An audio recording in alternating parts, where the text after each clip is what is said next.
Vamos começar agora com a parte técnica, a parte que eu particularmente gosto, porque eu sou programador, que é a parte que eu vou mostrar para vocês como é um token de verdade. Vamos começar pela parte que é mais importante dentro de um token. Nesse nosso exemplo aqui, eu não estou trazendo um NFT, mas sim um token padrão ERC20, que é o token mais comum. Nele, a parte mais importante é a parte que vai armazenar o saldo e a parte que vai armazenar as permissões, se determinado endereço pode movimentar o saldo de outro endereço, que é exatamente esse código que está aí na tela. Mas calma que eu vou explicar ele para vocês. Vamos começar pelo balances. O que significa aquele código que eu mostrei ali atrás? Basicamente você vai imaginar que é uma tabela, uma planilha. Tabela significa a mesma coisa de uma planilha. De um lado vai ter alguma coisa, de outro lado outra coisa, chave, valor. No caso da tabela de balances, de saldos, né, de montante, quantidade que determinado endereço possui de saldo, vai ser exatamente isso. A gente vai ter ali várias linhas, cada linha vai ter o nome, vai ter aquele endereço e na frente dele vai ter a quantidade de tokens que ele possui. Vamos supor aqui, por exemplo, que a gente tem o token BUSD, que é o dólar Binance, e a gente tem o nosso endereço Toledo, que é o que eu estou mostrando ali. O Toledo, ele vai ter saldo 10, ou seja, ele tem 10 unidades desse BUSD, ele tem 10 unidades do token. Já o Vitor, que está ali embaixo, ele possui 15. É isso que é esse balances. Essa variável chamada balances, ela é um mapping contendo o endereço e na frente desse endereço vai ter um número inteiro, que dentro da linguagem Solidity a gente chama de int 256, que basicamente é o nosso inteiro de outras linguagens de programação. Se você é programador, o que é um mapping? Como eu disse para vocês, o mapping é uma planilha, é uma tabela. A gente pode dizer que o mapping é um objeto, no caso do JavaScript, que a gente consegue ter chave e valor. Essas são as duas principais funções que vão manipular o balances, que é as funções que você, quando você faz uma transação na sua carteira, você vai executar no contrato do token, que é a função balance off, que no qual você passa um endereço para poder fazer a verificação se aquele endereço tem algum saldo e qual saldo ele tem, que basicamente, se você é programador, você já deve ter entendido aí, ó, ele basicamente vai pegar o endereço do dono do token, né, o endereço que você passou, e ele vai te dizer quanto que ele tem nesse endereço. Se não tiver nada, ele vai retornar 0. E a outra função, que é a função básica também, é a função transfer, que você passa o endereço de destino, que é esse receiver, e em seguida o non-tokens. Nesse caso aí a gente chama de non-tokens, mas em outros contratos ele vai chamar de amount, vai chamar de tokens, vai chamar de qualquer outro valor. Mas é importante dizer que você na função transfer vai passar o endereço de destino e a quantidade que você quer efetuar a transferência. Isso é do padrão ERC20, é um padrão, a gente espera que todo contrato que siga o padrão ERC20 possua isso. Essa função é um pouco mais complexa, ela primeiro verifica nesse require na linha 6, ela verifica se o usuário que está chamando essa função, né, através do msg.sender, ele verifica se esse usuário possui a quantidade de tokens que ele quer transferir. Se ele possuir, o código automaticamente passa para a próxima linha, que é a linha 7, que é onde ele vai subtrair dessa pessoa que está enviando a quantidade que ela enviou, e na linha 8 ela vai adicionar essa quantidade no endereço de destino. Ela simplesmente manipula aquela variável balances que eu mostrei para vocês, que ela é simplesmente uma tabela, manipula ela, subtrai de um, adiciona em outro e pronto. Acabou por aí a variável balance.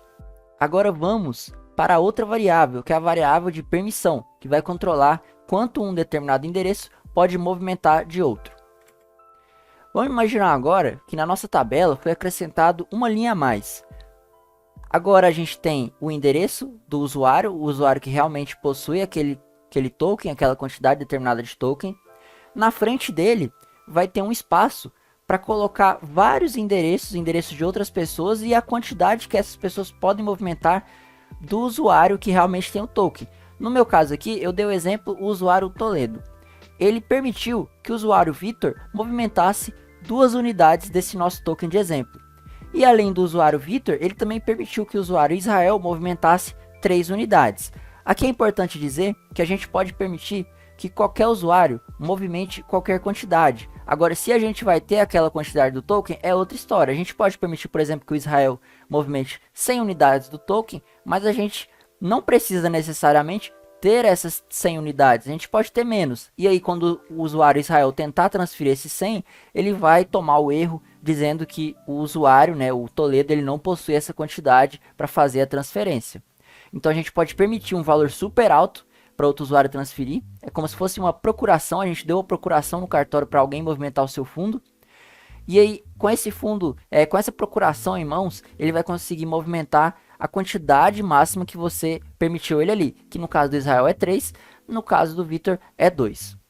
Se ele tentar movimentar também uma quantidade maior do que foi permitida a ele, ele também vai tomar um erro dizendo que a quantidade que ele está tentando transferir é maior do que a que foi permitido. E outro detalhe importante também é que a cada transferência que o usuário Vitor ou Israel fizer, além de debitar da conta do usuário Toledo, porque é quem realmente tem o saldo, vai diminuir da permissão dele. Por exemplo, se o Vitor transferir uma moeda, ele vai poder transferir só mais uma. Isso porque é diminuído da quantidade que ele é permitido transferir, essa quantidade que foi a transferência. Se o Israel, por exemplo, transferir as 3 moedas que ele pode nesse nosso exemplo, na transação seguinte ele já não vai poder transferir as 3. Aquele valor ali vai passar a ser 0.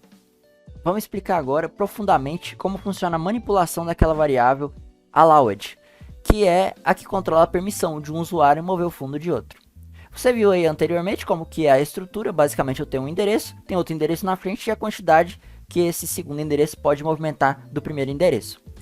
Como que a gente faz para adicionar quantidades, né, para você permitir que outra pessoa mova os seus fundos? Quando você faz isso, normalmente você está chamando essa função em uma DEX ou em algum aplicativo descentralizado. Você mesmo não vai ver você chamando essa função, vai ser tudo automatizado, você só clica em assinar, você permite e pronto. Mas, na verdade, você está chamando essa função mesmo sem saber como ela é. Então, vamos explicar para você agora como ela funciona. Ali na função approve, a gente precisa receber o endereço delegado, né, que é quem a gente vai estar permitindo mover os nossos fundos, e em seguida passar a quantidade desses fundos que essa pessoa vai poder movimentar. Quando a gente fala essa pessoa, também pode ser outro contrato, não precisa ser uma pessoa de verdade, pode ser um outro contrato que a gente está dando permissão para ele movimentar os nossos fundos. Que basicamente essa função vai estar pegando o nosso endereço ali do msg.sender. O msg.sender sempre vai ser o endereço que está chamando essa função. Se eu chamar essa função, por exemplo, esse msg.sender vai ser 0x e o meu endereço lá que está na minha carteira. Ali você pode ver também que após o msg.sender, ele vai chamar o delegado, porque como eu mostrei para vocês, é uma tabela de três colunas. Na primeira coluna é o endereço de quem está enviando, então fica ali msg.sender, que é o meu endereço. Na frente vai o endereço do delegado, que eu estou passando ali para a função, e ele vai colocar que o valor total é o valor que eu estou passando para essa função, que é o nonTokens, e pronto, essa função terminou. A outra função é o allowance, que é para a gente verificar a quantidade de tokens que determinado endereço pode movimentar de outro. Aqui no nosso exemplo, a gente está chamando esse outro endereço que pode movimentar do primeiro de delegado. E o primeiro endereço, que é o que realmente possui os fundos, de owner, o dono, é o realmente dono daqueles tokens, e delegado é a pessoa que vai fazer essa transferência delegada. Ali, por exemplo, para a gente saber a quantidade determinada de tokens, a gente só chama. A gente pega a variável allowance, passa o owner e o delegate, e ele vai retornar para a gente a quantidade exatamente igual eu mostrei para vocês na tabela. E para finalizar, a função transfer from, que é a função que a pessoa, o terceiro que a gente permitiu movimentar os nossos fundos, ele vai usar para movimentar esses fundos. Ele basicamente vai passar o endereço do dono do token realmente, em seguida o endereço que ele quer enviar, e após isso, a quantidade de tokens que ele quer enviar. Essa função vai fazer uma verificação ali na linha 12, se o dono dessa conta, o dono desses tokens realmente possui essa quantidade de tokens que o delegado quer fazer a transferência. Em seguida, ele vai verificar se o delegado realmente possui o direito de movimentar esses fundos nessa conta do dono que ele passou ali. E após isso, ele vai subtrair a quantidade da conta do dono, vai subtrair a quantidade que o próprio delegado consegue ainda movimentar e vai acrescentar o saldo na conta de destino.